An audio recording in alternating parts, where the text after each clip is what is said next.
Welcome to this week's edition of Black Authors Matter TV, where we interview the latest movers and shakers in the African American literary community. You'll meet some old friends, discover new ones, and stay abreast of the latest book developments around the country and even the world.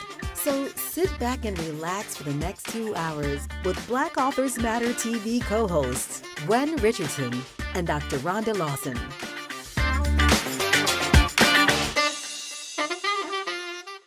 Good evening. It is August 15th, and you've reached Black Authors Matter TV. I'm Gwen Richardson, your host for tonight, and my co-host Rhonda Lawson will be joining us later on. And I hope you all are having a good week, and I hope you all are having better weather than we've been really catching it in I don't know if it's all over the state of Texas, but in Houston, it's been 100 degrees for the last 2 weeks with no rain every day. So we are just trying to stay cool wherever we are. So hi Rhonda, I just said you were going to be joining us later, and congratulations are in order for your daughter. So now, is her name Beautiful, Vashti, or I see different names on her stuff? Oh, you need to unmute your mic. You should. But her name is Beautiful. Her name is Vashti. So her name on Facebook is Vashti Lawson. Oh, okay. Is that her middle name? Yeah, what, Vashti? Yeah. Oh, okay, because you cut off a little bit when you said that. Okay. Yeah. So, well, tell us about her experience so the audience will know the congratulations are in order. Okay. Well, first of all, I'm very proud of her. She was competing for National American Miss Maryland. So she was one of the state finalists. She competed against 23 other young ladies from throughout the state. She was judged on interview, her personal statement, and evening gown. And so we're waiting to see how she scored in each. But she wound up making the top 10, which I was really, not that I was surprised that she made it, but the lady caught us off guard because when she was doing the announcements, there basically were 4 pageants that they were awarding all at the same time. So there was National American Miss, which is her age category, Virginia and Maryland. And then there was National American Miss Teen. From Virginia and Maryland, and all 4 of them were on stage at the same time. Oh, so wow. Okay. When the lady said, okay, we're about to announce the top 10 for each state. And then she said, for the Miss category, coming out of Virginia. So when she said Virginia, I just sat back. I just went, okay, guess I'll just wait. It's not our turn. And then she goes, Beautiful Lawson. I was like, whoa, what ready yet? You didn't have your camera ready. It was sitting on my lap and not in my purse. Hey, we are proud of our children when they especially when they do well. You know, so I'm so happy. Eventually, I'm gonna get a chance to meet Beautiful. You haven't had a chance to meet her yet. Oh no, have you met Sylvia? No. Oh. Yeah, because she's never in town for the festival. She's always out of town that weekend. In fact, I think she's going to homecoming at her school, and I think it's the same weekend. So one of these days, we're going to get together. Now, if you all are wondering why we're talking, instead of bringing on the first guest, our first guest had to cancel tonight because of a family emergency with her mom. So Rachel Swarns, we're going to be bringing her back, rescheduling her sometime in September. So we will bring her. So this first segment of the show, we will be discussing a few issues. We're going to give away 5 books tonight. And then at 7:30, my time, 8:30 Rhonda's time, we'll bring on our second scheduled guest. And then the second half of the show, we're going to be announcing the finalists for the 2023 Black Authors Matter Children's Book Awards. So that's going to be exciting. And we're going to be bringing on the judges who were on the panel to discuss the books and some of the process after we announce the finalists, just for those who may want to participate in the future award process. So the first thing I want to talk about is that I will be going on vacation. I won't be here next week for next week's show. I'm going on in a 10-day cruise to Alaska. I can't wait to get out of this heat, especially, but I've been looking forward to it because we kept having to put it off since 2020. So we're finally going on this cruise. I can't wait. So Rhonda will be doing next week's show solo. And then for August 29th, we won't have a show. It's the Tuesday before Labor Day. And then we'll have the holiday, and then we'll be back right after that for September 5th with our book club kickback with Victoria Christopher Murray. That's on that show. So I'm excited. And I'm planning to do a video from the ship, which is hopefully it'll work out, you know, and I'm going to send it so you can show it. Just to tell you a hi that I'm thinking about you while on my cruise. So anyway, also the National Black Book Festival is almost completely booked in terms of vendor space. If you don't sign up by the end of this week, it's probably going to be sold out. So don't delay. If you plan to come, it's going to be awesome. And we're looking forward to it very much. So we have 5 books to give away. Before we do the book giveaway, Rhonda, did you have anything else to add? Well, sure. I just want to remind you all that I will be doing my 5-day fiction writing masterclass starting August 23rd. It's absolutely free. All you have to do is sign up. And each day we're going to get some instruction on how to start our book, where to find your ideas, how to write your story so it comes alive and your characters don't fall flat. We're going to be talking a bit about plot development. And each day is going to build on the next. So you absolutely want to make sure you're there for all 5 days. I will put the link in the chat for anybody who's interested in participating, but we really want to see you there. Remember, that's August 23rd, a 5-day free fiction writing masterclass. I want to see you there. Okay, now it's online, I'm assuming. Yes, it'll be online, and it's going to be inside of the Right to Win Facebook group. Okay, all right. For writers and the art of writing. Okay, so it's right, WRITE, to win. Correct. Okay, on Facebook. Okay, so that's how people can access it. Okay, so Stephanie said happy vacay. Thank you, Stephanie. And we won't be giving away any books next week. So, and my friend Sherry, who's my good friend from church, said the Alaska cruise is glorious.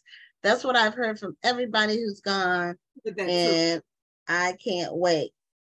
And Curtis Stevenson, he's a new viewer. This is his 3rd week in a row being on. And he's actually won a book. So he's been serious. He and Mary, thank you so much. For all of you all who are saying enjoy my vacation, I appreciate you so much. Okay, so we have 5 books to give away tonight, and I'm going to take them one by one. We're going to do a little pause in between to give people a chance to answer the questions. And these are all trivia based on the actual book, as you know. So I'm pulling up. I want to be able to look as we're doing this. So let's see. I need to go to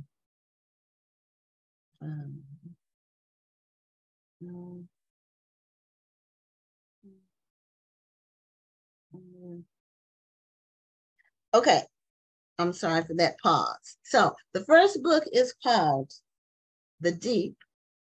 It is by River Solomon.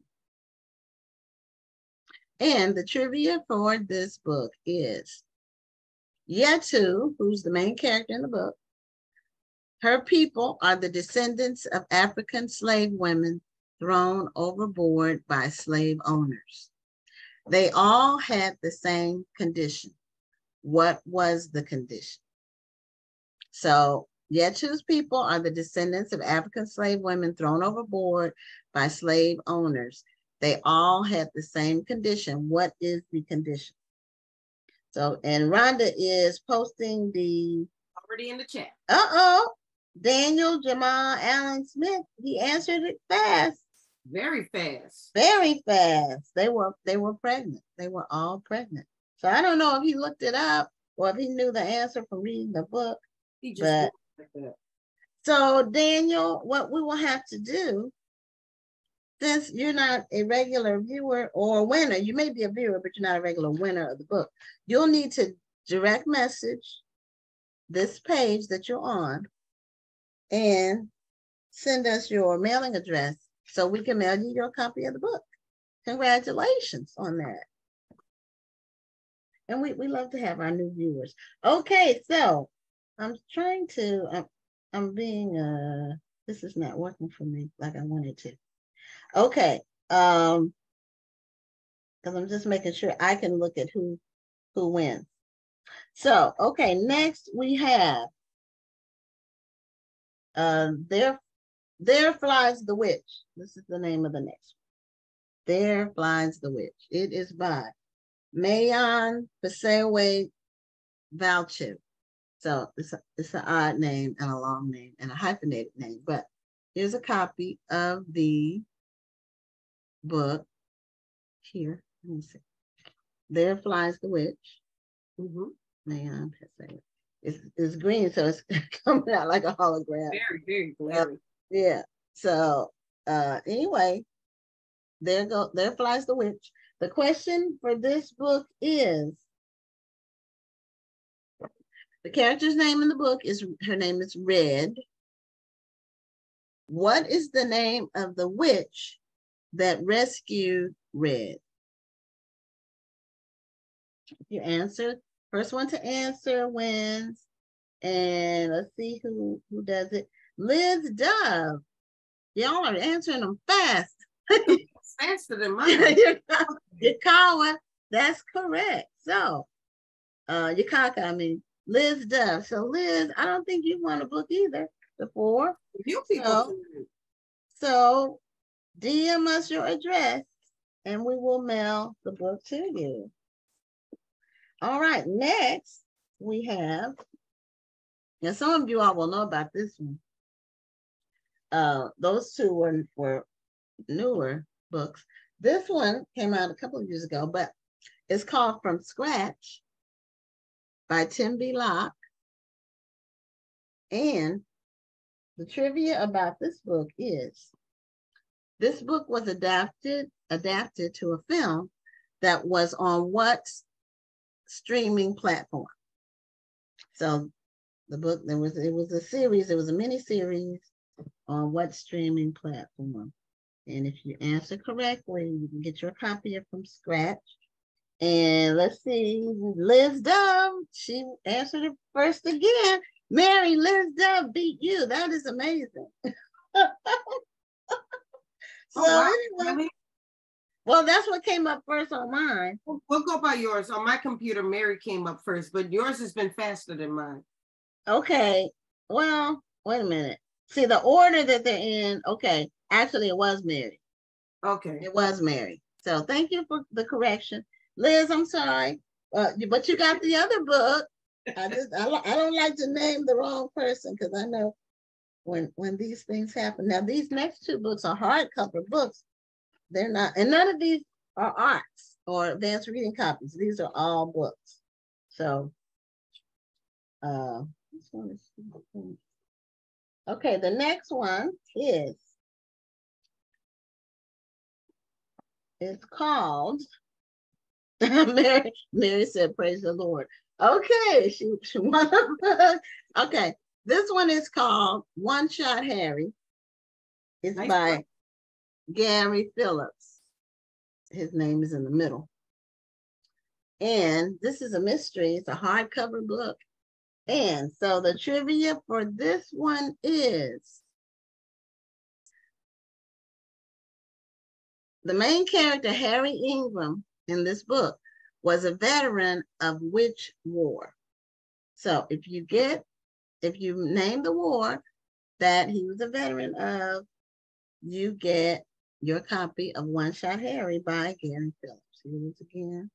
Liz says she can never beat Mary.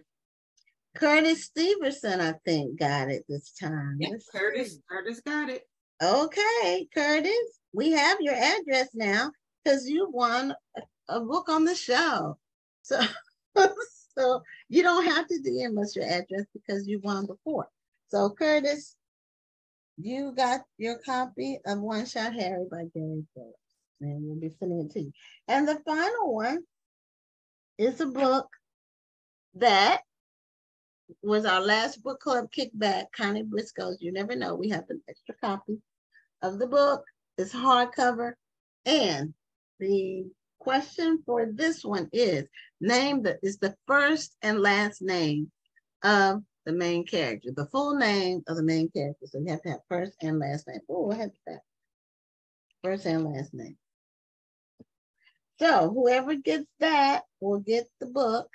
And Deborah Thompson, you said the Vietnam War. It wasn't. It was the Korean War for the other book. So, but that was a good guess. So let's see who gets the copy of Connie Briscoe's book. You never know. We just need the first and last name of the main character of the book. Well, the other ones were answered fast. This one is taking a little bit of time. For some deep information now. So now they have to find the book. Well, it should be in the synopsis. They have to find the synopsis. Okay. Curtis Steverson, he got it again. So you win 2 books this week. Curtis, congratulations. All right, so those 5 books will be in the mail this week before I leave town. So anyway, I am very excited about my vacation. Everyone should take a vacation because you need to rest and recharge. You know. I need another one. So we are a little bit ahead of time for our second guest, but we're going to go ahead and bring her on because she's in the waiting room. And her name is Sharon Jenkins. Sharon, I have known Sharon for actually many years, but she has a new initiative that she's recently started, and it is called the Literary Legacy Writers Program. And when she described the program to me, I thought it was a really intriguing idea. And I'll let her explain it to you and describe it. But the reason I thought it was intriguing was because so many people tell me they want to write a book for their family, for the legacy. So the information about family history won't be lost and things like that. So Sharon has actually crafted a program to tackle that very thing. So Sharon, welcome to Black Authors Matter TV. I am glad to be here. Hello, ladies. Good evening. Good evening. So you wear many hats and you've been in the literary space for, I don't know, a long time. And I'm trying to, a lot of times when people come on that I know, I try to remember where I met them. Sometimes I'm successful and sometimes I'm not. Because I've known you for a long time. Yes. I don't remember where we met though. I do. You do? Okay. Oh, do tell. Okay. You were on my list. When I moved to Houston, I was looking for Black bookstores. And I researched you when I lived in North Carolina. So you were on my list as one of the priorities to find your bookstore when I moved here to Houston, which was back in 2001. Okay, well, wow. That was the year we opened the store. We went online. No, we opened in 2000. We opened in 2000. We went online in December of 98, but we opened the store in 2000. So you were right after we opened. Okay, so you saw us out, Kush City, when we had our store. Okay, and then you frequented the store, so that's all right. So that makes sense. Well, Sharon has been around for a minute. I think our paths have crossed as well. Oh yeah. Now I can't remember where we met, but I think we met on one of those listservs because remember back in the early 2000s, we were all doing the listservs. All those writers groups that were on Yahoo. Oh, yes. Yeah, I think that's how we met, through one of those groups. Oh wow. That's a long time ago. Yes, I was never on the listserv. I didn't do listserv. Yeah, see, that was before Facebook became a thing. Yeah, I didn't do MySpace. I never was on there. What did I try? I tried to do something with it. Black Planet. Did I try to do something? No, not Black Planet, because that was more like social media. These were more like emails where we just kind of emailed and talked through emails. Yes. Yeah. Okay. I may have been on a couple. But I never did it like frequently. But I'll tell you, those listservs are how I became an author, and because I was interested in being a writer, so I used to join those writers groups on the listservs, just so I can kind of learn from other people. And one of the authors happened to post a company that was looking for new authors, so I just took the chance and emailed the company my manuscript.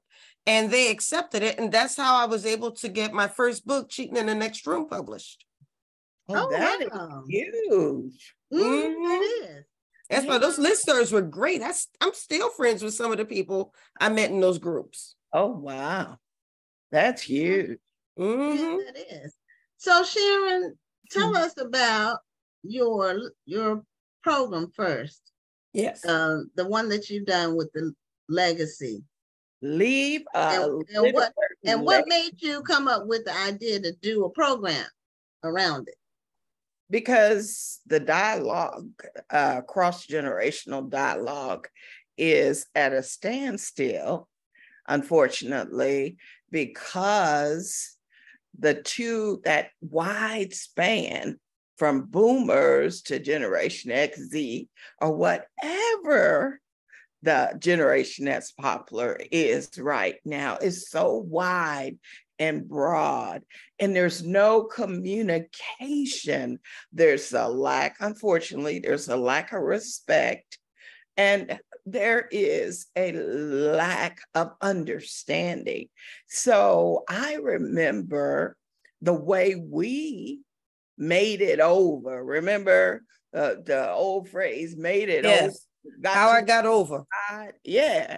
The way we did that was our elders would tell us stories, things that you wouldn't read in a book, things you wouldn't read in the newspaper, to help us gain an understanding of who we are, to center us and to educate us on, who we are, not that societal construct, but who we are as a people and where you came from. And we all know it's very important to know about the roots of a tree. And because if you don't know about the roots of a tree, there's a real powerful chance that the wind can come and blow it over if it doesn't have strong roots. So as we walk through the times, I never thought I'd see a pandemic the size that we saw. I never thought that I would see, unfortunately, the racial divide in this country. Matter of fact, I was so naive to the severity of that particular divide. When I went to ORU in Tulsa, Oklahoma, I did a research on the 1921 riot and got an opportunity to speak to one of the survivors. And that's where the light bulb came on. And so one day, I know y'all gonna laugh at this, but it's real. I'm not making this up. One day, you know how we used to have the mailboxes, and you could go to the mailboxes any time of day. The post office was closed, but you could go to your mailbox any time of day. So I went down there, and I was a lot younger, went down there twitching and going in there to get my mail, and nobody was there. And then all of a sudden, this older Caucasian man showed up. And I always, if I think, something might happen, you know what I mean? I'm going to speak to you. I'm going to do an eye to eye. We're going to look at each other. And the moral of the story, he said, there's going to be a race war. I don't know why he said that to me. I guess I was the only Now, what child. year was this? I'm trying to do it. What year was this? Or what time period was this? 1994. Okay, because I'm trying to get the context of. So okay. 1994. Well, and you were in Oklahoma? Yeah, Tulsa, Oklahoma. Okay. Oh yeah. Yeah, and I didn't understand that huge divide because I lived in Detroit, I lived in Virginia. It was all about rah, rah, rah. We got this thing. It's, we handling business. And so anyway, let me make this story quick. He said, it's going to be a race war. And he said, you need to go and buy you some property out in the country and set up a home for all your folks. I was like, crazy old man. I didn't say that to his face, but in my mind, I was saying, crazy old man, ain't nothing like that gonna happen. We progressing, we not regressing. Right. So when I saw what was happening in our world today, that his words came back to me. That's 1994, we're in 2023. And I said to myself, he knew.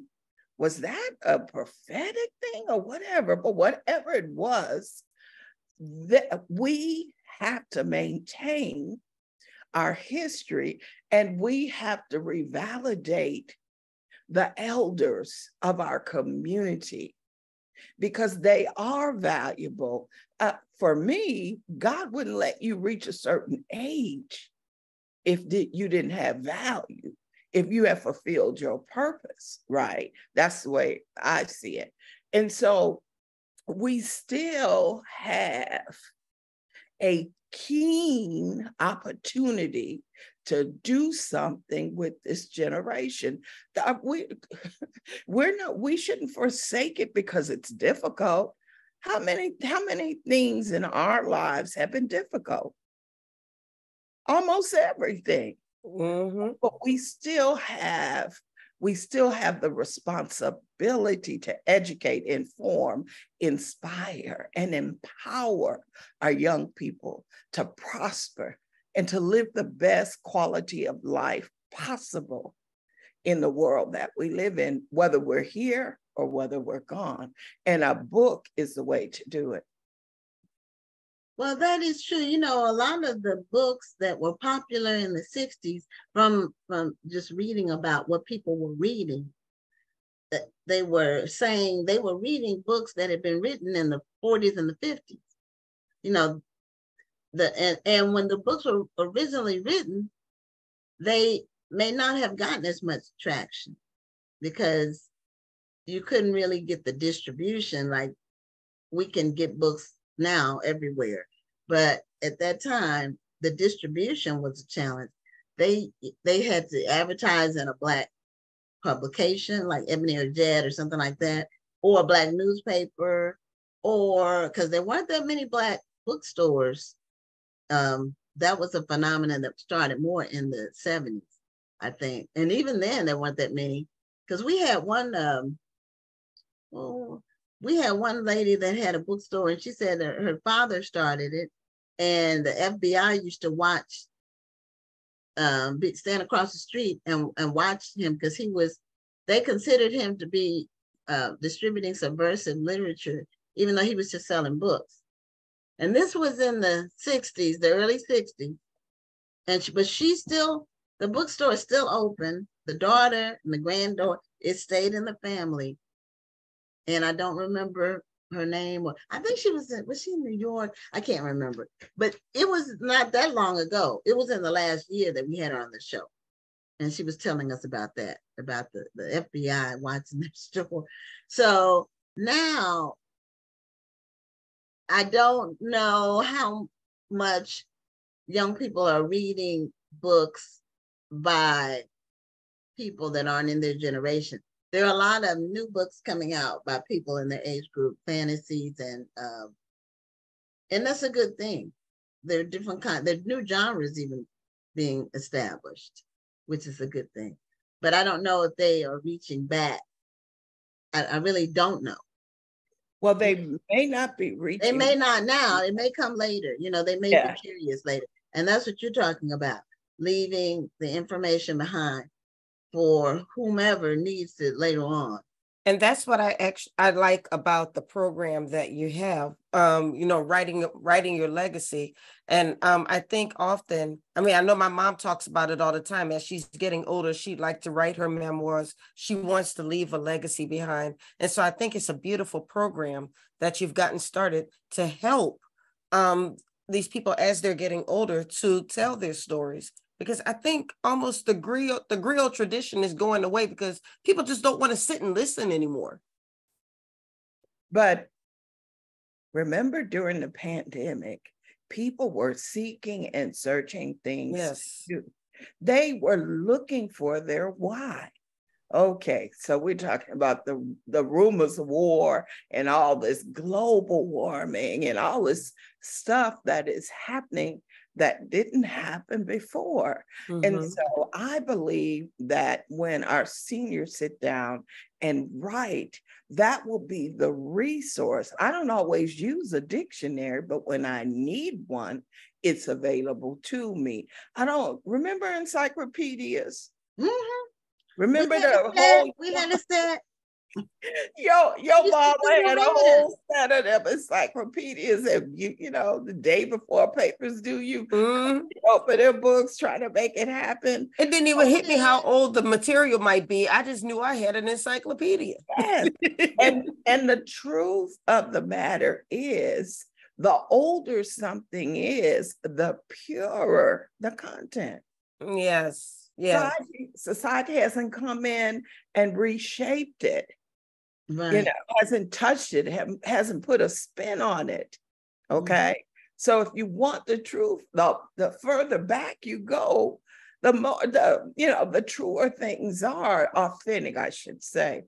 You know who William Shakespeare is, right?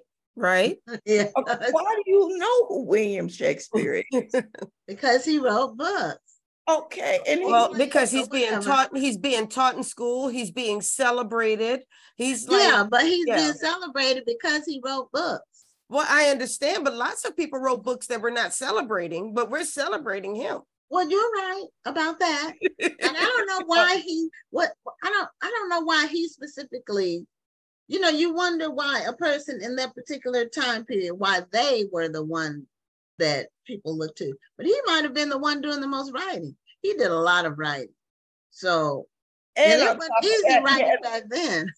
And on top of that, he had a good marketing team because his stuff was actually performed. So he could write it and perform it. So his marketing team got to two different audiences. Yep. Okay, yeah, that's true. And the reason why we know who William Shakespeare is because there was a need to read something that was written by him.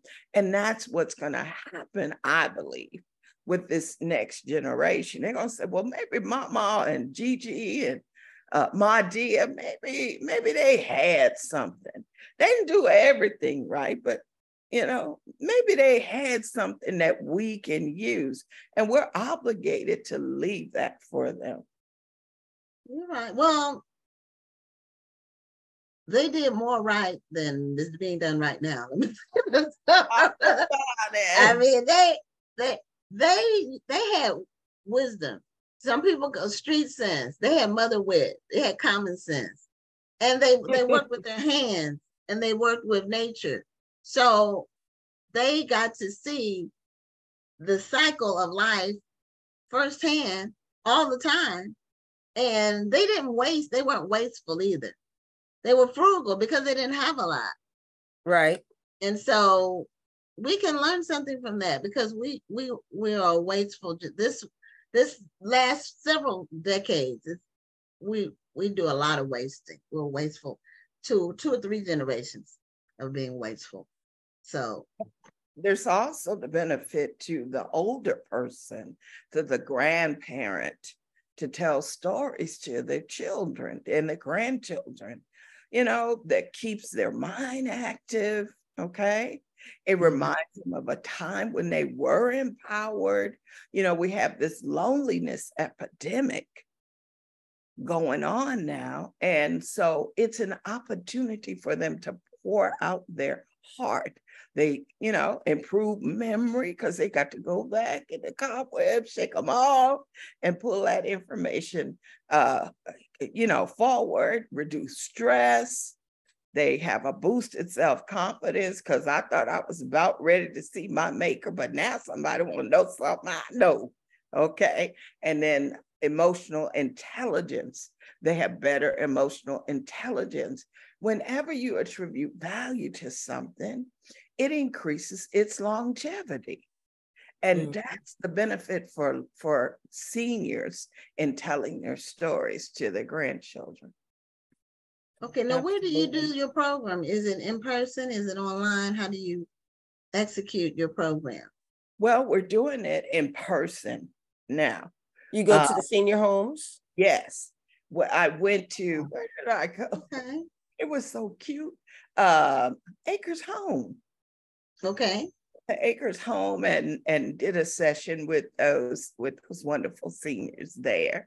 And the reason why I know it's a good idea and a God idea, I called around to a lot of the senior places that we have here in Houston. And someone said, well, we already had somebody come and do this. I said, this is a good idea. If somebody else is doing it, it's a good idea. Yeah. So, well, there's a boom in senior assisted living facilities or building or apartments. It's people who are retired, but they're not physically impaired, they're not mentally impaired, but they want to live around people in their similar age group. And they also, some of them have sold their homes because they don't want to do the upkeep anymore. It takes a lot to upkeep a house. It does.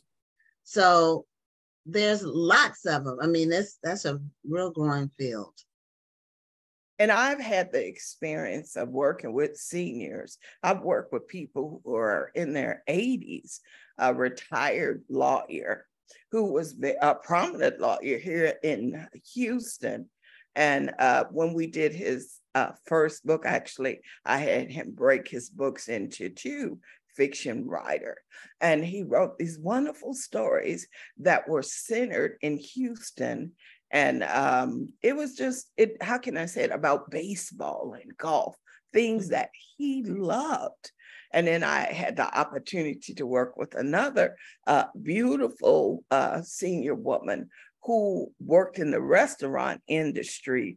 And she wanted to tell her story about how, when it wasn't popular to work with people in the LGBT community, that she actually was working with them and being a mom, because they had been abandoned and all that other kind of stuff. And the things that she went through to try to rescue them, taking them to church and all that other kind of stuff, and praying and just being the mama, the parent that they did not have. A beautiful story, sincere, loving heart that she had. And then currently working with a retired naval captain who lives in Hawaii, and I keep threatening him that I'm going to come and visit. Okay. And he has he had some beautiful stories. He writes fiction, political suspense and all that wonderful kind of stuff. But he wrote this wedding book for dads who thinks about the father of the bride. Right. And because he's a doctor, MD, he understands the emotional stress that fathers of the bride go through and the things that they have to deal with You know, it is about the bride, it is about the groom, and then comes the mother of the bride. But the father of the bride has to go through something too. He's losing his little girl to this strange man. You know what I mean? And so I've had the opportunity to work with several seniors, and it's always been a journey worthwhile. So that it got infectious. And I decided I want to keep doing this. You know, I had a young lady, and I call her a young lady, but she was an older woman who finally got her cookbook done with all these recipes from her grandma and her mother, put them all in her recipes. Have you ever been over somebody's house and you said you wanted something sweet and they go in the kitchen and make it up? And the next thing you know, it's sitting in front of you. No, Not in this day and age. And if you come to my house, I can cook, but no, I have to plan. My stuff is all planned. So no, I'm not gonna go in there with anything. That's this woman. She did not visit her one day, and that voila, I'm looking so at. What did she make? So I think it was a banana pudding. Oh, yeah. Wow. And that's complicated. Yeah, I mean, she whipped that thing up. I didn't even know she was doing it. I just thought she was in the kitchen. In the kitchen, okay. That lets you know something too. I didn't know she was cooking in the kitchen. So I'm sharing this with you because we have an obligation also to expose these diamonds in the rough to our young people so that their hearts can be stout. They can understand that everybody contributes to the value of who they are and who they will become. They won't know how to act when they're old if they don't, do their research. They won't know how to act. Do you now only exclusively work with seniors? I'm working to get there. Okay. I'm working to get there. I'm thinking by 2025, I will be completely there. I've got clients that are a lot younger than my seniors that are still holding on. And I'm like, okay, we're going to work with you because we've established this relationship. But what really sparked a fire in me was me getting older and me realizing some of the things that my grandparents said, especially my grandmother, said to me is the reason why I'm able to walk through the hard places in life. Wow. Think about this. My grandmother was a janitor, and tell me if I'm talking too much. No, this is your time. Oh, thank you. My grandmother was a janitor at Hampton University. Oh, when it was Hampton. Yeah, when it was Hampton Institute. It was Hampton. When I grew up, it was Hampton Institute. And so when she was there, I'm thinking, Grandma, you a janitor, okay? But my grandma would take me to symphonies and plays. Things that a janitor wouldn't do. You wouldn't associate. No. Right. And so I when I got older, I began to realize Grandma was shaping me, helping me to see another life, having me to come on the campus. You see where I'm coming from? Yes. And the educational institution and watching the young people go and come and enjoy the finer things of life, that was huge. And now I realize what she was doing. And personally, I didn't know my grandmother was a certified teacher. But when she started having children, she decided to raise her children versus going into the teaching field. Okay. Oh, wow. And that explained a lot. Yes. Missing pieces of the puzzle explained a lot and filled some vacant places in me. But if there hadn't been some kind of chronological picture or book or my aunts or uncles who would share those stories with me, I would have never known. You know, I've met a lot of people, and a lot of, especially older people, who didn't even know their mothers were in sororities. I remember meeting a lady who said that she never knew that her mother was in a sorority, and then when she joined another sorority, she felt so bad because she could have followed in her mother's footsteps, but she never knew her mother was in a sorority. And I think sometimes maybe older people are doing certain things when they're younger, and they don't share that information. They don't really talk about it. So it never gets passed on. And then when the child finds out about it later, they're like, oh, I wish I had known. So I think that's another value for writing these books, writing these memoirs. And there's not a whole bunch of folks who I don't mean, well, maybe it's because of what I do, but there's not a whole bunch of folks that I meet who don't want to write a book.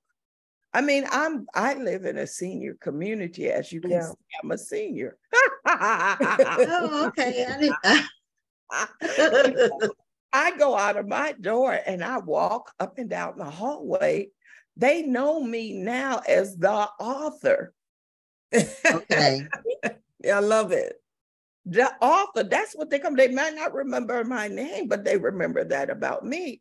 Right. And I'm often approached, I really want to write a book. I want to write a children's book. I want to tell my life story. I mean, I'm like, somebody needs to listen and really hear, because those are diamonds in the rough, so valuable, not just to us, to the individual who is writing the book, but even more so to the generations to come. And it is huge. Look, how many movies have you seen where the end of the world happened? Oh, you mean apocalyptic? Yeah. And somebody ran across a book and that let them know how to find the answer to how to live in the midst of that. How many books and movies have you seen that happen in? It's true, ladies. That is true. That That's does happen in the films. Do time capsules. Mm-hmm. Yeah, people do those time. They're still doing time capsules. So, and normally it's like 50 years in the future when it's time for them to open. They had that one movie about the time capsule that ended up being weird. I think it's called Knowing. It ended up being weird. Nicolas Cage, and then they pulled up the time capsule, and it was a little girl that was hearing things and seeing things, and then he could see stuff that was gonna happen before it happened. I don't know if any of y'all saw it. It was a pretty good movie until the middle, and then it veered off in a weird direction. That a lot of times, I don't know who did the movie, but some movie makers, they can't just do a straight plot. They have to veer off into weirdness, and and it messes up the film to me. But anyway, that's a segue, and I digress. So, well, Gabrielle Hamilton kind of co-signed what I was saying. She said, my great grandmother was an Eastern Star, and she learned that when she read her obituary. Oh, wow. Yeah. Well, aren't the Eastern Stars kind of secretive, aren't they? Well, it's not a secret that you're an Eastern Star. It might be secret about some of the things that we do. I'm an Eastern Star myself.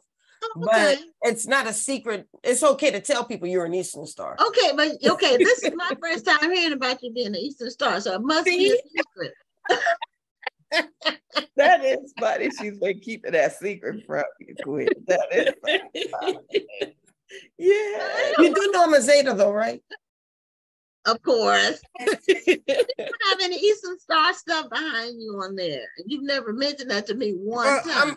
Okay, I'm gonna have to get my jewelry and stuff. So anyway, Sharon, in the time we have remaining, we don't have that much time left. But we brought you on earlier than your time because the first guest had an emergency with her mother, a medical emergency. So you got more time than you normally would have. Yeah. But I want to find out about your books, because you are an author and you write books. So we want people to know about that before you go.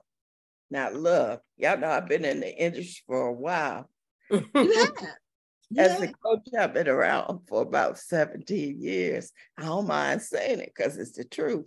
And I spent a lot of that time not working on building my career, but helping other people build theirs and get a good start. And so, you know, I that was a choice I made because I like to serve people. This is more than a business for me. This is a ministry. And when I'm working unto the Lord, you know, I understand the importance of purpose. But I've got an open door, and I decided to step away from inspirational nonfiction books or self-help books for a minute. And I did a novella, The Untold Love Story. Okay. A Okay. nice cover. Okay. Thank you. This is Princess Zara.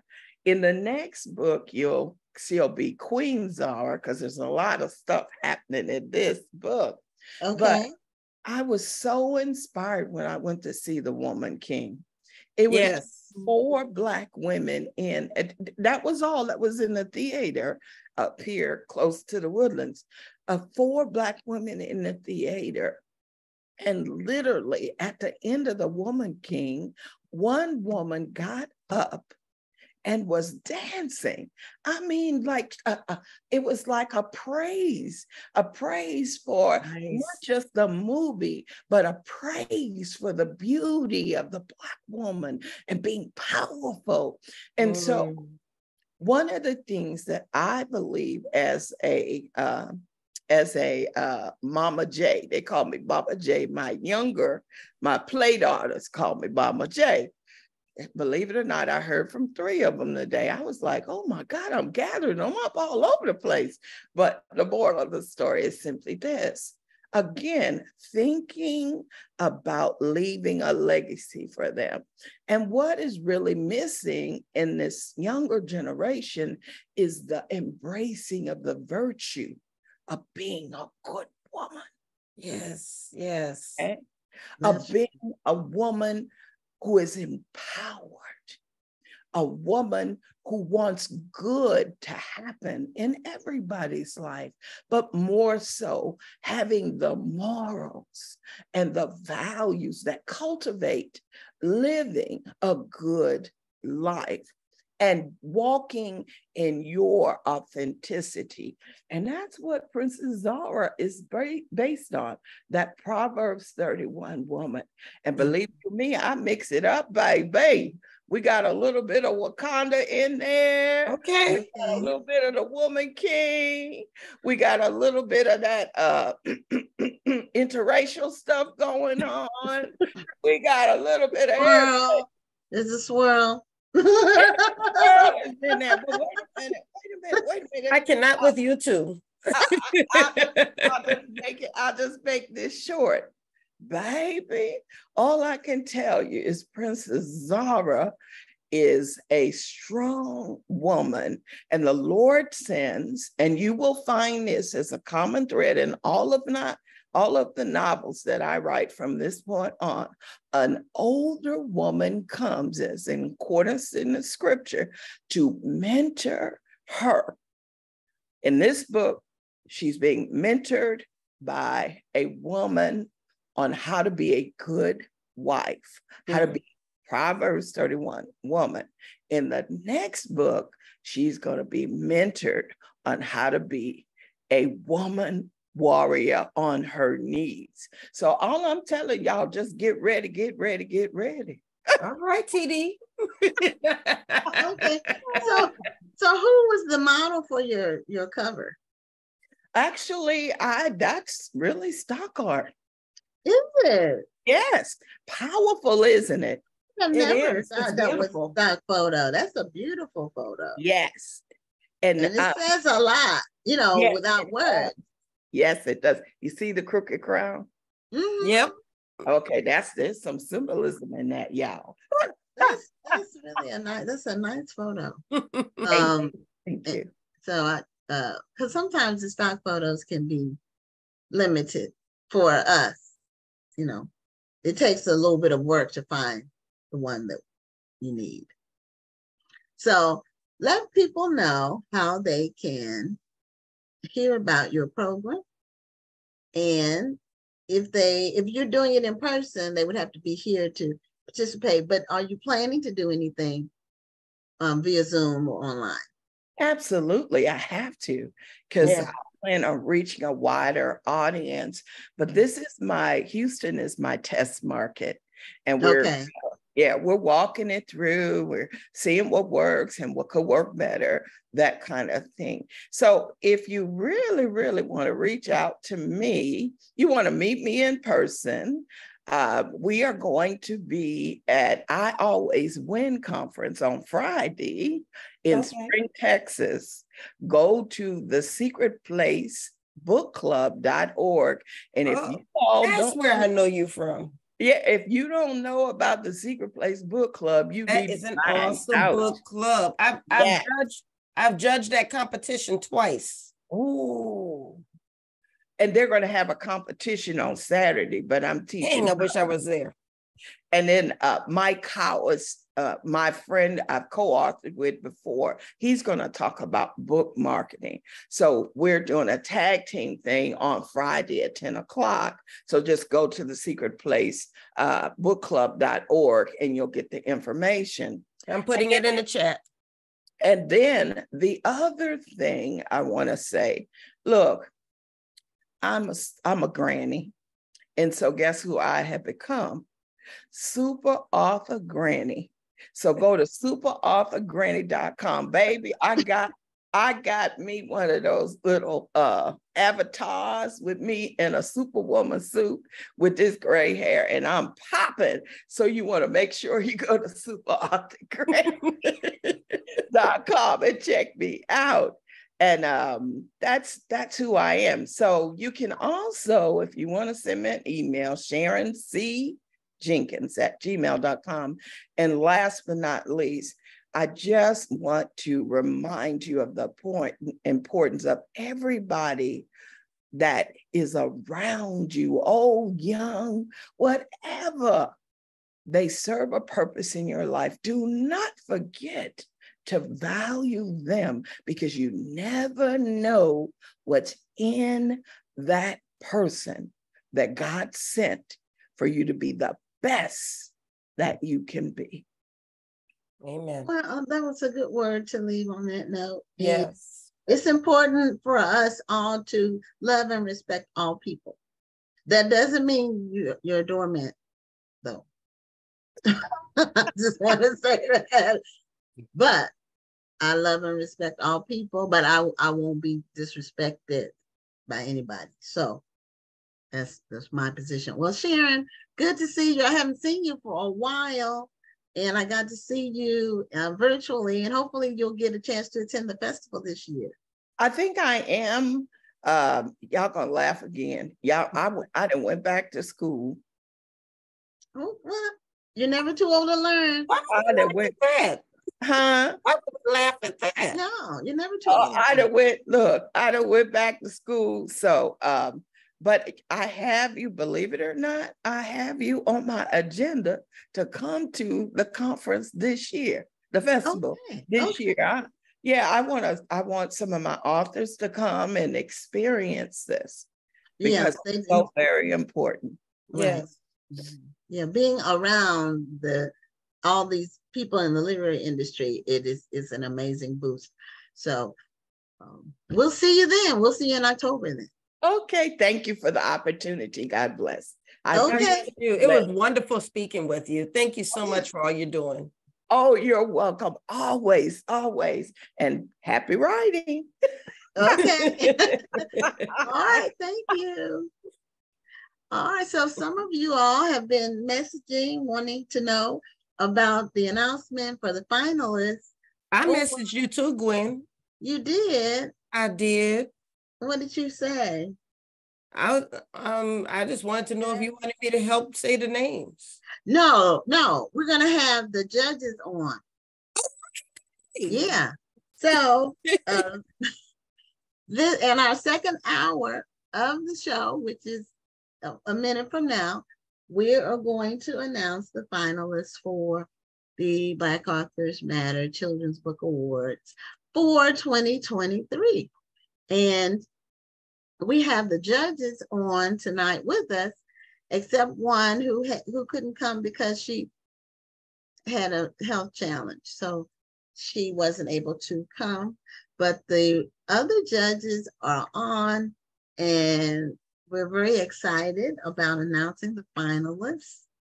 And we took a lot of time to go through all the books and reading them. We couldn't read them cover to cover depending on the length, but we were able to review them and look at what the author was trying to convey.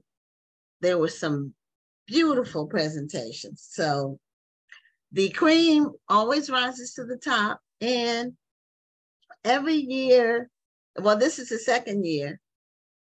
I forgot to admit Shalita. I'm sorry, Shalita. I forgot to click admit. So this is year number 2 for the award. We got a similar number of submissions that we did last year. And we have more categories this year as a result of last year's submissions. So this year, the new categories that we added were coloring books, workbooks, and activity books. That was all one category. Comic books and graphic novels. That was another category. And best illustrator. So we were able to evaluate the books, and very excited. We're honored to do so. So what we're going to be doing is, first, I just want to introduce the judges. You've seen them before because they were presenters for the Black Authors Matter TV Awards show. So they are back, and they're part of my tribe. I never called them that, but they're part of the team. They are managers for the book festival. They are my partners in crime when we go out sometimes with our books to malls. So these are my girls. So, but they also are professional women, high achieving, have a heart for literature, and just the kind of conversation that we had and exchanged during the judging process. It was really, really great. So we are, I'm gonna introduce them all. You all can unmute yourself, and I'll ask you to unmute. And then my stepson, Robert, who does the media management, when we announce each category and say who the finalists are, he's going to show them on the screen. So, hi, everybody. And we want each of you just to say a couple of words, because I know the people watching who submitted their books are waiting to hear if they're on the list of finalists. Yeah, they're waiting with bated breath. So we're not going to take a lot of preliminary time, but I do want each of the judges to introduce themselves. So Pam, your mic is still muted. Okay, there you go. Pamela Jarman Wade. So just say a couple of words. Hello, everyone. It has been our pleasure and our honor to be able to be judges again this year. Thanks to every author that submitted their work. It was really, really amazing, an amazing experience. And we just hope that you enjoy the names that will be called. Clap and support them all. Some marvelous work was done by each one of them. So good luck. Okay, Shalita. Well, good evening to everyone. I just want to say hello. And again, glad to have this honored again for being a judge this year. I will say it was very enlightening. I was inspired myself by seeing all the great work that's being done for Black Lives Matter TV. Black Authors Matter. That's funny, but Black Authors Matter. So thank you so much, but it all matters. So we're so excited to be here today to celebrate with you. Thank you. Okay, Mary, I see you have a new backdrop. I like it. It's so futuristic. Yeah. That's all. Hi, everyone. My name is Mary Evans. I'm just really excited to be here this evening with the ladies. And I think you'll be in for a treat with all of the finalists. It was very tough as far as drilling down to the final 5 of each of the categories, but we pushed through and we made it. Yes, we did. Yeah. Brenda? Hi, everybody. Brenda White here. I enjoyed, this was my first time doing the judging for the children's books, and I had a blast. So I'm honored that I was chosen to be one of the judges, and I had fun doing it. Learned a lot because I'm not a children's author, so I learned a lot from all of the submissions that were there. So I'm excited to be here. Thank you, Gwen. Okay, and for the Children's Book Awards, we're going to be announcing the finalists. I do want to say that we have something new and amazing that we're going to be announcing regarding children's books, and it's launching on September 15th. That's all I will say. So just stay tuned for that, and we're going to get started. So Robert, you're on the back end. We're going to start, and I'm going to do the first 3 categories, and then each person will get one, and then I guess I'll do the final one since Rhonda's not on. So yeah, I'm just here to listen and clap. Well, no, I meant the other Rhonda that was a judge. The other one who couldn't come, but still Rhonda. Oh, but I'm still just here to listen and clap. Okay. Great. Okay. So we're doing the categories alphabetically based on subject matter, and the finalists are announced alphabetically by last name. So the first category is African diaspora. And the finalists are Amber Bogan with My Beads and Me, Nia Johnson, The Adventures of Mansa and Yaya,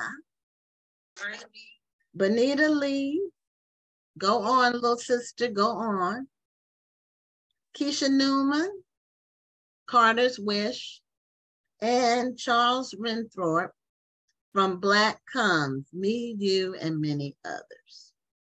So those are the 5 finalists for, and that tells people when the winners will be announced. But, and the winners will be announced at this year's National Black Book Festival. So you have to wait till then to find out who won. But in the meantime, the finalists will be celebrated and they will be listed in a national press release. Each of them will get a gold foil sticker for their books that says the finalists for Black Authors Matter TV. So congratulations for the finalists in African diaspora. Okay, the next category is coloring books, workbooks, and activity books. This is the catch-all for, they're all somewhat similar. So the finalists are Lucretia Berry, Hues of You, Edwin Brown, Draw Your Own Comic, Tanya Osborne, I Love Me from A to Z, Elizabeth and Robin Pritchett, Jubali and the Quest for the Golden Crown, and Tiffany Teachy, What Can I Be? STEM Careers from A to Z.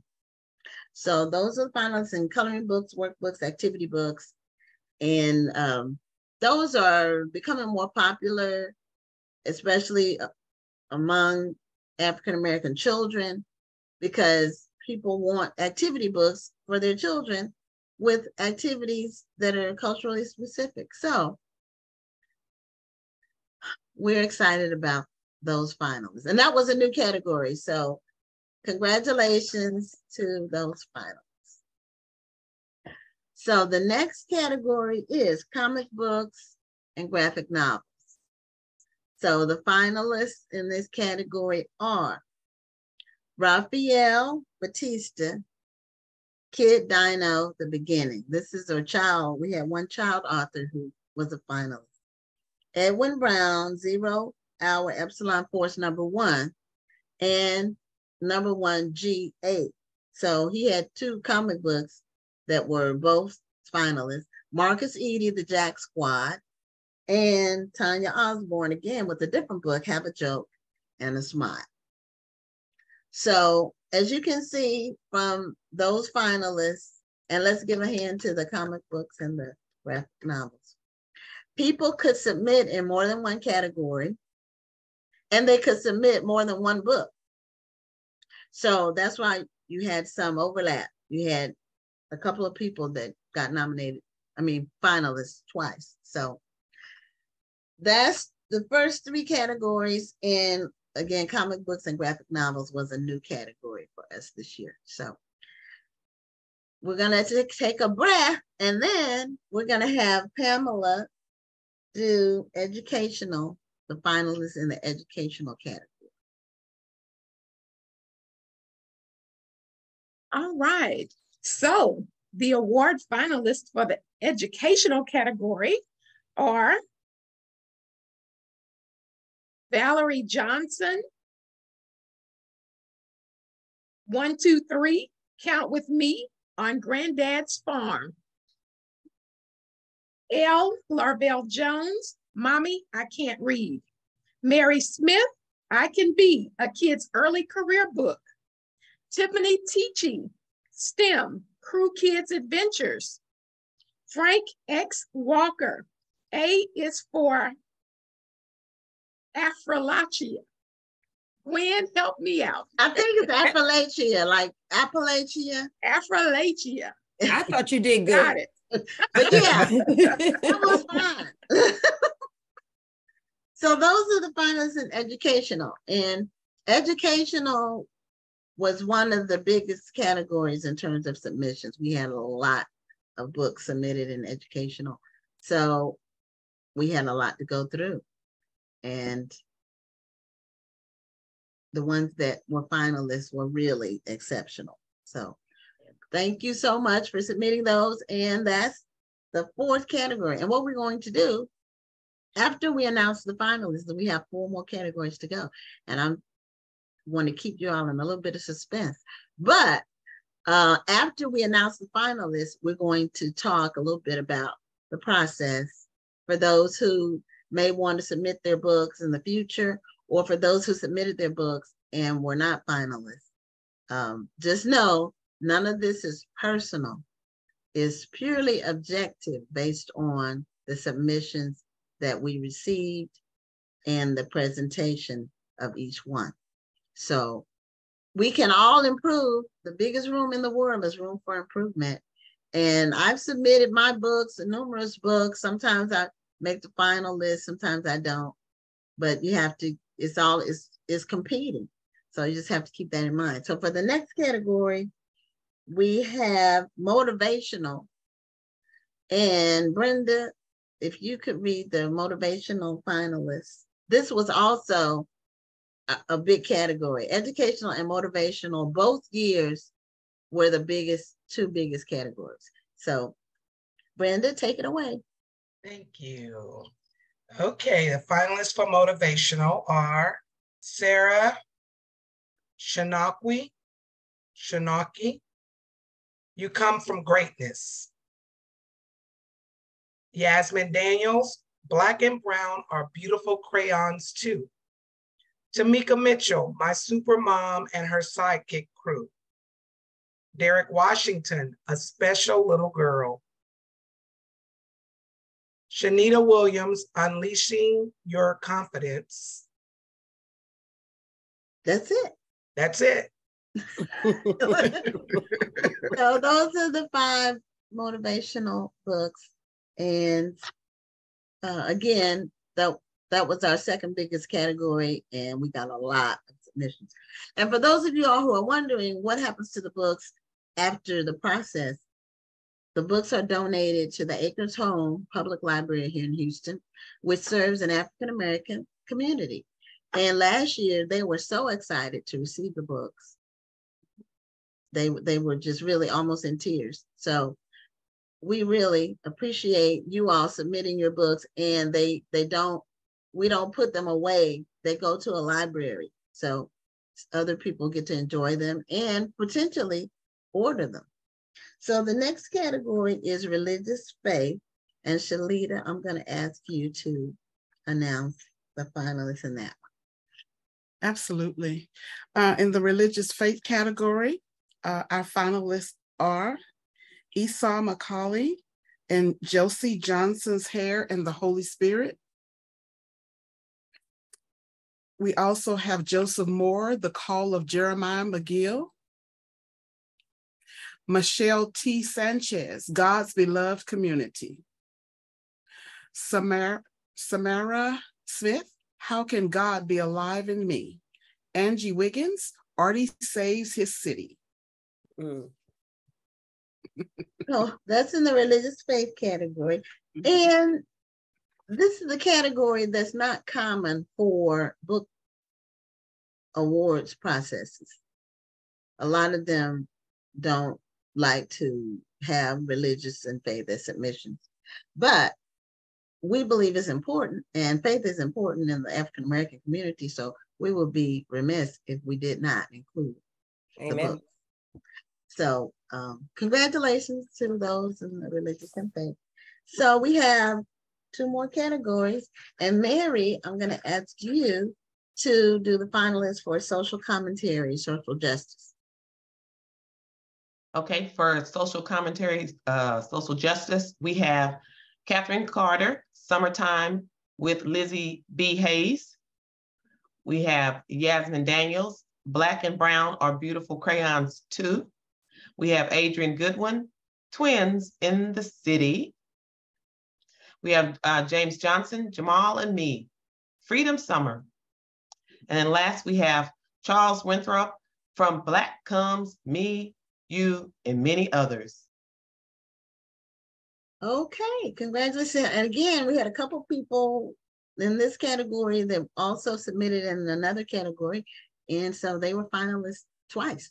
So congratulations to them as well. So our final category, I'm going to announce this one. And this category was new, but very important, because last year we noticed the illustrations and we said we need to add a best illustrator as a category. So that's what we did for this year. So best illustrator is our final category. And the finalists in this category are Jesse Brinkley, A Smart School of Fish. Nyla Choates, My Roots Are Rich. Alice Faye Duncan, This Train is Bound for Glory. Esau Macaulay, Josie Johnson's Hair and the Holy Spirit, and Tiffany Spencer, Lauren Lilly, Full of Surprises. So those are the finalists, and congratulations again to all the people who were finalists. You will be receiving your stickers for your books and a congratulatory letter in the coming days. And I know how excited I was every time I was a finalist in something. And so I'm hoping you're excited too, because it's great to see your name listed and when you're waiting to hear who's there. So congratulations again. And what we're going to do for the remainder of our time is talk about the awards process, some things that stood out, some things that you need to be aware of. We'll answer any questions people have. If you want to answer questions ask your questions online, we'd be happy to answer them. And we just want people to know that we take this very seriously. It is a labor of love, but it's serious because these books will be getting more exposure. They'll be representing African-American literature. And so we take the whole process very seriously. So one thing that I do want to just discuss briefly is how do we come up with who's a finalist? And it's totally fair and objective. We have a point system where each book is scored by each judge, and then we add up all the points, and the top 5 point getters are the finalists. So it is very objective. we don't always agree on, the score can be from 1 to 5. So anywhere in there. And some people like a book a lot and some don't like it as much. And so it's the accumulation of the points and how that pans out. And the ones that are the top 5, they get the finalist designation. So that's how we do it. And as I said, we take 2 sessions, many hours. We take it very seriously. So I want each of the judges to just talk a little bit about what were your impressions about the process this year as opposed to last year, and what's something that you'd like the authors who will be submitting in the future to know. So Shalita, why don't you go first? Well, I thought it was very competitive this year for sure. It was not an easy decision, but I feel like that each judge took their time and went through very objective. We were able to talk about strong points in each of our presentations because we did present to each other as well to look at the literature that was there. And I think that everybody did a great job with the work that they did. And so it was a great journey. It was a great journey. We also learn a lot as well while we're judging. So I think that's awesome because we can see unique gifts and skills that people have, and they just bring it out to the table. So it was a very enlightening opportunity that really will just go down in history. So I hope that every author that submitted is very proud of the work that they did, and just know that we took it very seriously when we were doing the judging. So just wanted to share that. Okay, someone had a question. Is there a list of books that were submitted for those of us who would like to purchase from the list? No, we don't publicize all the submissions. Part of that is because we don't want to have a list of people who weren't picked. That's kind of like, they don't normally, I don't know any process that tells you everybody. They normally will do finalists and winners. That's what they do. And I know I've been nominated twice for the NAACP Image Awards. They don't tell you all the submissions. They just tell you if you're a finalist. Now, will there be maybe a link to the books that were selected? Like, are you going to have them maybe on the National Black Book Festival Facebook page? They will be definitely on the Facebook page. The video that you saw tonight of all of the finalists, we're having all of those put in one and having some music put behind it just so it'll, roll and be. Yeah. And that'll take a couple of days and then it'll be posted on the Facebook page.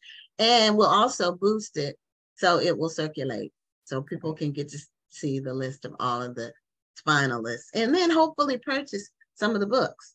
So, because that's the whole point. Someone else asked, these are a lot of questions. Okay, will you continue to add new categories? Yes, because it's based on what we received. That's how we ended up with the 3 new ones. Now, we didn't receive anything new this year that was outside of this 8 because we had 3 new ones this year.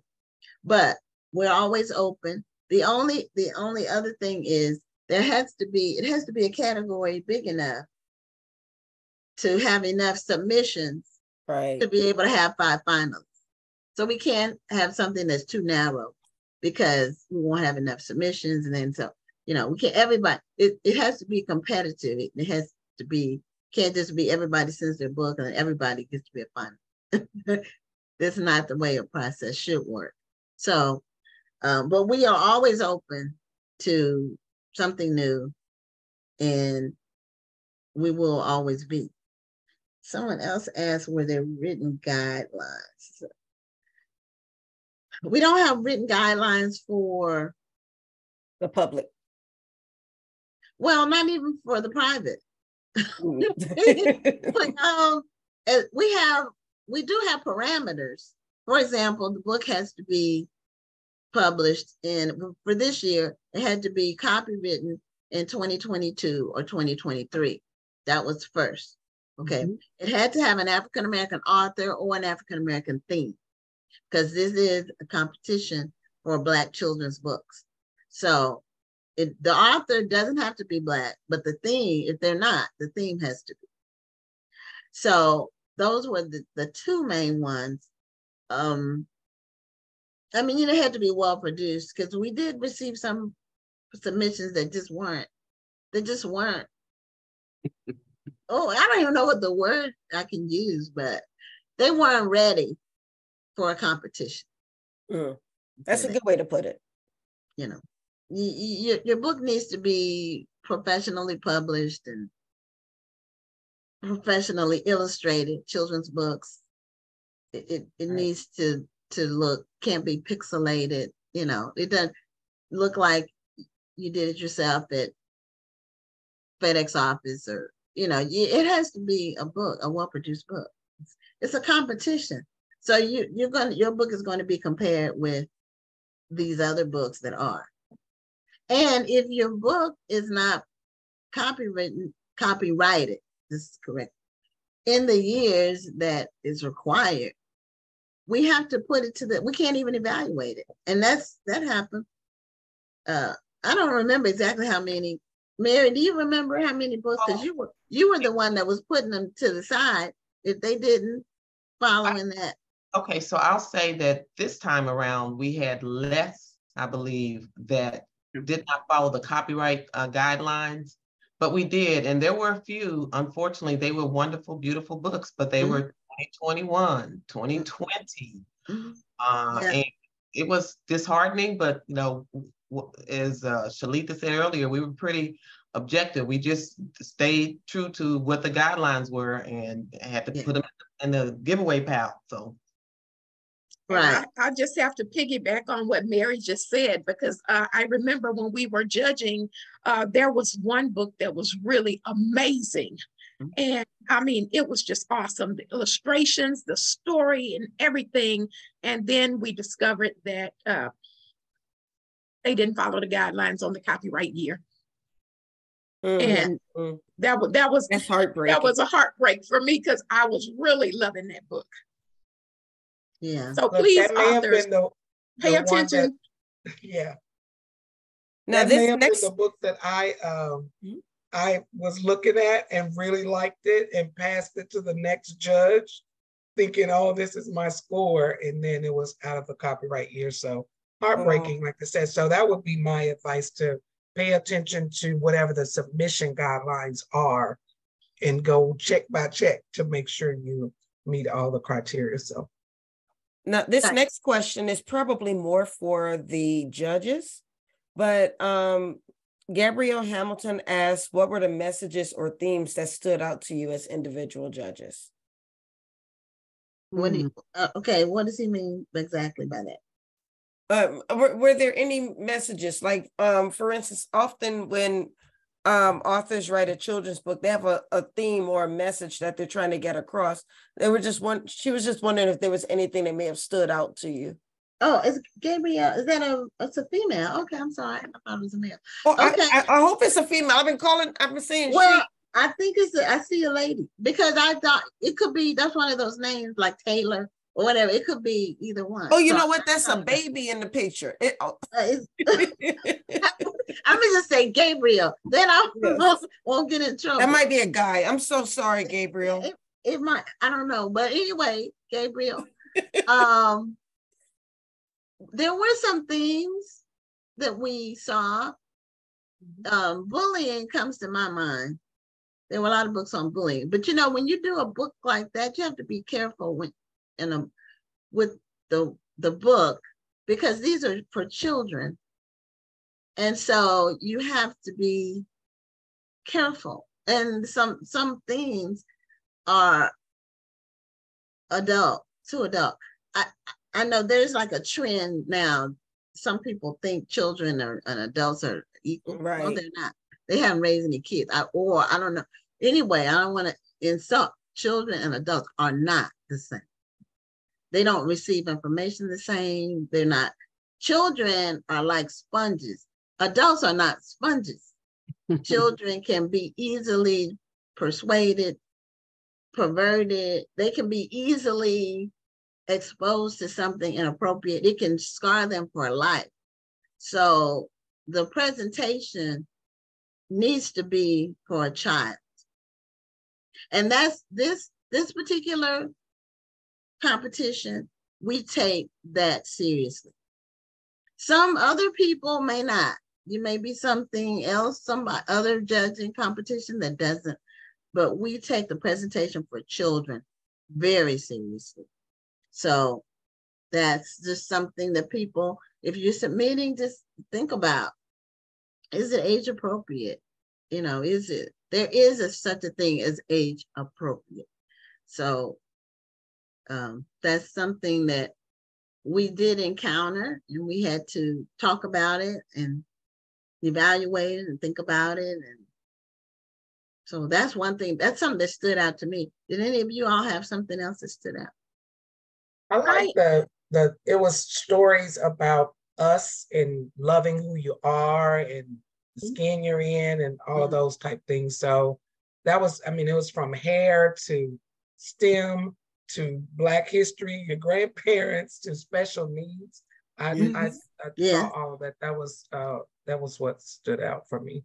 Yeah, ditto on that.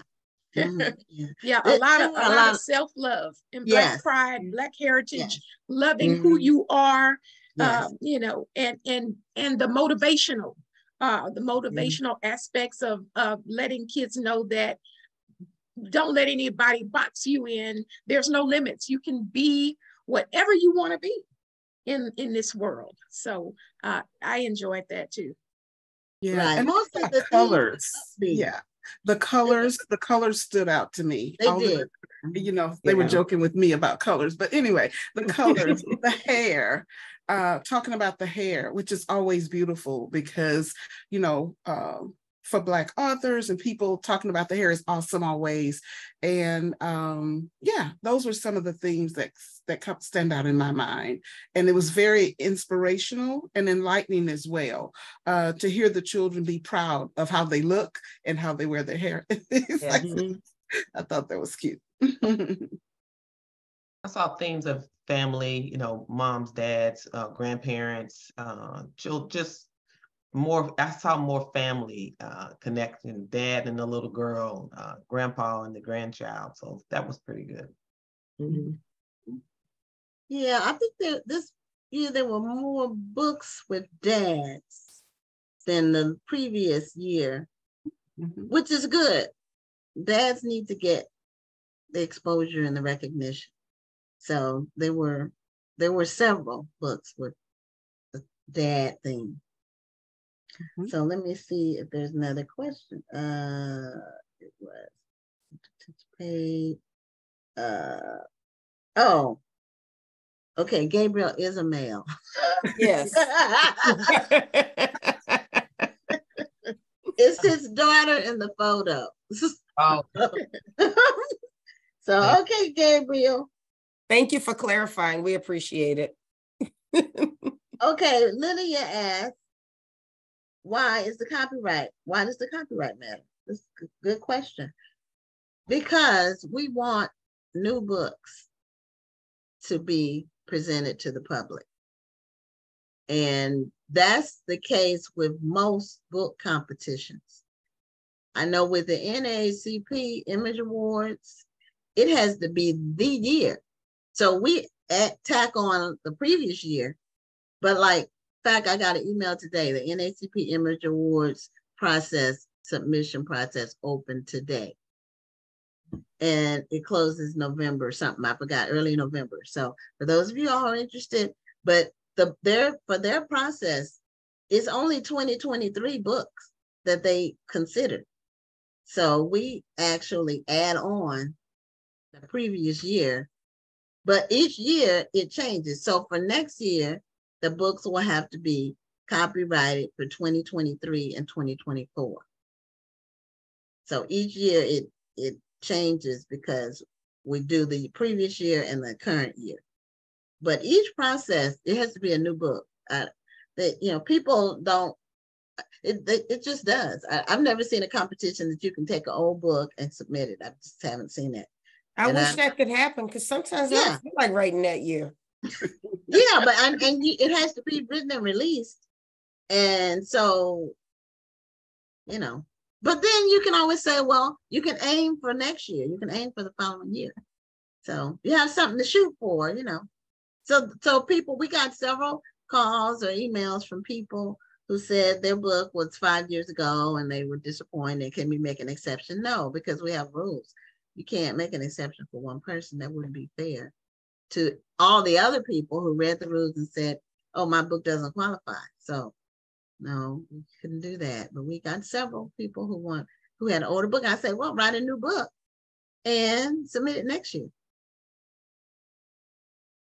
So we'll look forward to seeing it. Yeah, we look forward to seeing it. Charles Winthrop said thank you.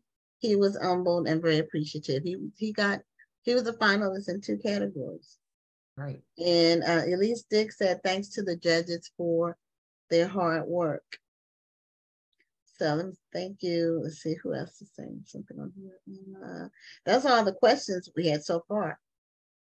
But Mary, did you have any impressions that you wanted to talk about in terms of just Mary each of us had kind of a different role. Mary was the person who looked through all the books to make sure the copyright was correct and to just check them off. Like she was the check off person. Yes. So because we had the paperwork that was submitted with the book, and then we had the books themselves. So Mary was sort of the I was the front end. I was the one who captured them first. And right. I guess if I could share any feedback with those who are aspiring to submit next year, and Gwen has talked about this before, that if you're going to write a children's book, that you might want to go to Amazon, and if that book, that genre, or just the subject matter that you're trying to write one, is probably on Amazon, it's probably in the library, to go check out those books and see how they're written, see what the cover looks like, see the inside pages. We had, some submissions where there wasn't even a title page inside the book, or whatever. It was like, what happened? It was really bizarre, because all we could just assume was that someone maybe just didn't look at other children's books to see if they matter. We're not asking you to write a book like some other book, but look how it's formatted and look how it's positioned, and with the copyright date. We found ourselves hunting for some copyright dates. It was obvious that they have not done the research about what it looks like to get a book published. And I think what you're saying, it's nothing wrong with doing things yourself, but if you don't know how to do it yourself, either do the research or hire someone to do it for you. There's a belief in this industry that everything has to be free. You shouldn't have to pay for anything. But if you don't know how to do something, it's better to go ahead and pay somebody who does know how to do it to help you, or get a coach so they can coach you through it, or just do a whole lot of research so you can do it right. You always want to present yourself well and put your best foot forward in anything that you do. And like I said before, when I did my first children's book, I went to Barnes and Noble. I went in there with a ruler in my purse. I went because the size of the book that I wanted to do, I wanted to see what the standard size was. You don't want your book to be a size or in a format or anything that's out of the standard, because guess what? Bookstores won't carry it, libraries won't take it, and it'll be like you're wasting your time. And why would you do that? So just go and look at the books that are in there. You don't even have to buy the book, but I would suggest buying something just so you have something at home, and it'll show you. You have that first page, then you have the copyright page behind it, then you have it. Well, if you have a table of contents, you have that, but children's books don't have a table of contents unless it's like a chapter book or something. So just look at the elements of a book and how they're produced, and even the size, the measurements. There's a certain standard measurement for children's books. There's not just one, there are different ones, but there might be 5 or 6 or something like that. But have your book fall within those guidelines. So people won't look at it and say, you know, you must have done this yourself. You don't want that. You don't want people to look at your book and say that. Well, I wouldn't. And I don't think most people would. I believe, if I remember correctly, that there was at least one book that did not list who the illustrator was. And that is something else that we do look at, you know, especially if we see some awesome illustrations, we want to know who was the illustrator. And it seems like I remember at least one book with no illustrator. And then the font size on another was really small. So authors, be aware of the size of your font. That's true. And the book shouldn't be in a bold font through the whole book. These are just small things. Go look at some children's books. It shouldn't be a bold, and you can see a bold font. You can see if a font has been bolded. It can be bigger, but it shouldn't be bold throughout your entire book. Because it's like, it makes you cross-eyed, you know, when you're looking at that. So, and for children's books, illustrations are key. You need to hire an illustrator. And the budget for it, you can get one that's less expensive, and you can get one that's very costly, but you need one that does professional work. And there are different places you can look, and you can find people who illustrate. Look at their portfolios. I know Fiverr is one site that's more of a low budget, but hey, I got my one of my illustrators on Fiverr, and he does great work. And so you just have to sift through and look at what they do, so you can see if what they do is what you need. And Freelancer is another site that you can go to and find one. I found one of my illustrators on Freelancer. And so you need, but children's books, and don't feel bad about kind of auditioning your illustrators. Definitely. That's don't just take somebody because you think they're nice. They may not represent your story very well. So look for somebody who's going to represent your characters, bring your characters to life, and give you a book that you're going to be proud of. Yeah, on one of my books, I picked the final 2. I looked through portfolios. I picked the final 2 that I thought had the experience that I needed. But I had each of them do one illustration, and I paid them for the one illustration, and the one that was best, that was the one I picked. So you can do that, and it's not that expensive. It's better to pay somebody so you have a product you can really be proud of, and they can compete in these different competitions, because that's what's going to make it stand out. For a children's book, you need a good illustrator, a very professional one. I can speak on the whole idea of not just the illustrator, because the first thing all of us did after the books were passed around is we look at the cover, and we look at the title, and then that builds a case for us to go, okay, we see this title, we see this illustration, the content needs to match in some type of way. And there were some books that we went through that the title and the front page illustration didn't even match the content. And they lost points for that, unfortunately. It may have been beautiful on the inside, but the story didn't even match the title of the book. It was, right.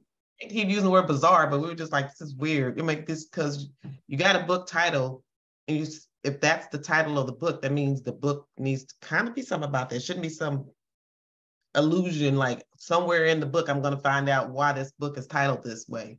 Are you saying that the book title should not be clickbait?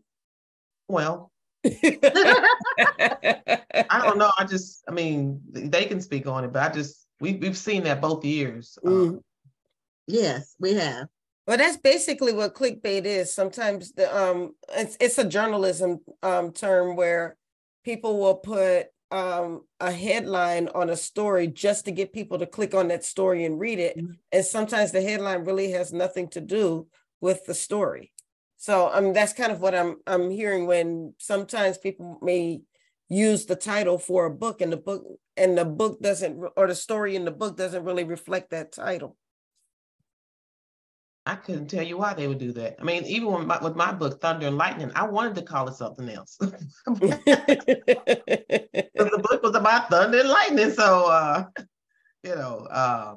I think perhaps they may not have vetted it or gotten other people to look at it, or they didn't even think that it mattered sometimes. Sometimes folks, I got a title. When I wrote this really cool story, I got to call it something. And didn't, run it by some folks to say, I guess what I'm saying is, to know that is important may not have come across some of the author's mind, that how important it is to have the title kind of match the content of the stories. Right. And some stories, they had a catchy phrase, but it didn't go anywhere. You can say, okay, the sky is blue. And then if every page you say the sky is blue again, the sky should be blue, the sky can be blue. It needs to go somewhere. It still needs to have a beginning, a middle, and an end, even a children's book. It needs to be a consistent type of theme, sort of like what Mary said, the inside didn't go with the title. Where's the consistency? And does it do what you say that you are doing, what you want it to do? Does it talk about what you say in the title that you're going to talk about? So they need to match. There needs to be consistency there. We saw some illustrations, some front cover illustrations that, if I remember one, it was like, well, why didn't they use this other illustration? That actually matched the book, but the illustration on the front didn't even match. It was, I cannot stop saying the word bizarre, but yeah, I think I know the book you use. Yeah. The book cover was like it was for a child, a small child, but the content was more like for a teenager, and we were confused by that. So anyway, the young lady who did, let me see what her name is, Nia Johnson. She did The Adventures of Mansa Yaya, and she was one of the finalists. She said DG Self-Publishing is an incredible resource. They offer a full suite of services for self-publishing. So I don't know the company, but one of our finalists said that was the case. And so D is in dog, G is in girl, self-publishing. Nice. They offer full suite. And whomever you are able to utilize that does good work and provides good service, feel free to recommend. So we had someone who's a new nonfiction author, and Cedric Williams, he said he's new to the show. He asked, what are some good marketing and advertising strategies other than social media? Okay, this isn't the show for that. We do have, this is actually a departure from what we normally do. We're announcing the Children's Book Award finalists. Each week we have 4 guests, and they are usually authors, but not always. And they discuss some of their strategies for doing their self-publishing. And if you're going to be in the Houston area in October, the National Black Book Festival is an event you need to attend. We have free seminars and workshops on a variety of topics for authors, including marketing, social media, book to film. We have a panel of publishers that talk about what they're looking for. We have an agent coming this year. So, and it's free. So I would suggest you do that. Let me see who else had a question. And you all just chime in anytime you think of something. I'm just going through the comments right now.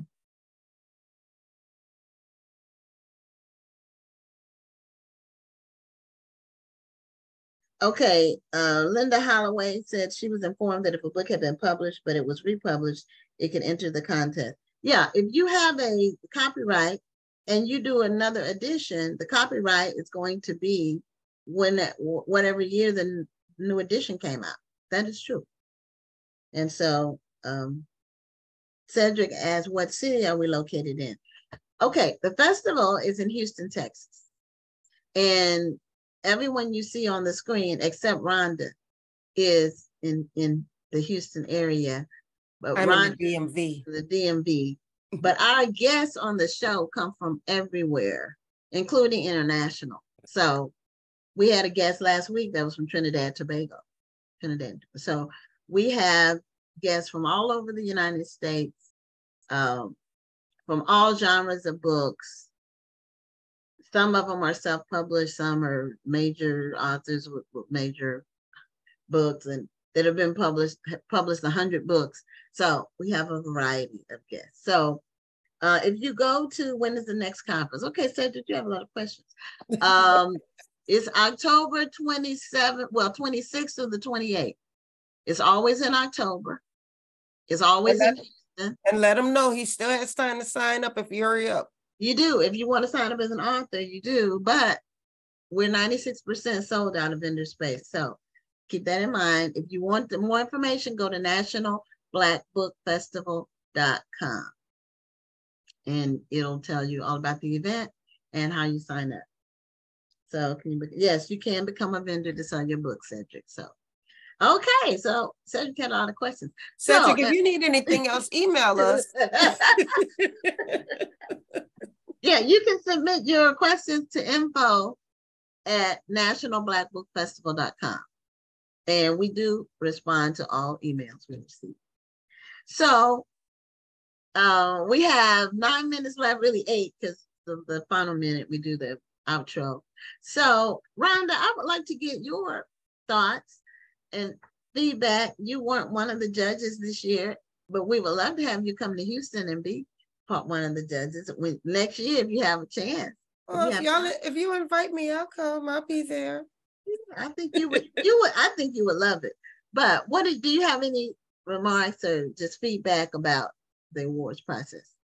No, actually, I've always loved to listen to the thought that you all put behind judging the books. You take it very seriously, and you don't just pick up a book and say, oh, this is pretty, this one should win. You actually go through and you digest the story. You look at the overall quality of the book. And I like that.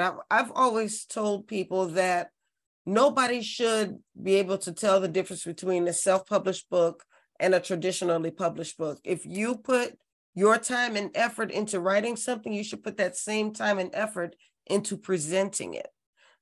So there shouldn't be a difference between self-published and traditionally published when, to the reader's eye is what I mean. So I like the fact that you take this judging process seriously, and I think it helps these authors to step up their game. If they know they're going to be submitting to this competition, they have to come correct, and I think that's an awesome thing. So I thank you guys for what you're doing to elevate the literary industry, and I thank all of the authors who put respect into this genre and continue to submit quality work, because we owe that to our readers. There are people who are learning how to write because of the books that they read. And if we put out just anything, if we put out garbage, that's what they're learning from. And we don't want to do that. We want to be able to shape the next generation. So thank you for what you're doing. Well, thank you for the feedback. And we know we put our name on the competition. We have to stand behind the books that we select.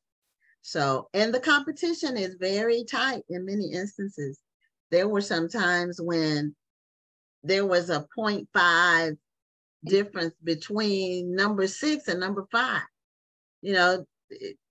So it was very tight, but each of us gave our scores, and then we just added them up, and the one that had the highest numbers made the cut. So we're in the last 5 minutes, and I'd like each of you all, each of the judges, to just give some final closing remarks. Oh, Pam, let's start with you. I would just like to say once again that it was an honor and a pleasure. Thank you, Gwen, for all that you do to support literature and Black literacy and the Black authors. You know, you do an amazing job. So proud of you. And all the authors, thank you all for everything that you do. You know, I'll just say it's a labor of love for us to read your work and to look at, you know, your illustrations and the thought process and some of the stories, you know, they're just so amazing. So we enjoy it.